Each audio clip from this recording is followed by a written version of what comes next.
Morning students, how are you. आज हम पढ़ेंगे इंग्लिश की बुक का page number 7। Put your finger on the letter G.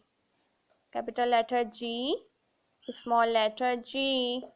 G for girl, G for giraffe, G for glass, G for grapes, G for god. और देखेंगे students हम G से क्या बनता है। G for god, G for grass, G for glass, G for guava, G for gloves, G for grapes, G for gift. Students, इस lecture की जो एक्टिविटी है, जो आपकी बहना है, आपने उससे मम्मा से कहना है कि वो मेरी बहना है और वो एक गर्ल है, और आपने ग्लास में जूस डाल के पीना है। Students, thank you so much. बहुत ज़्यादा प्रैक्टिस कीजिएगा जी राइट करने की।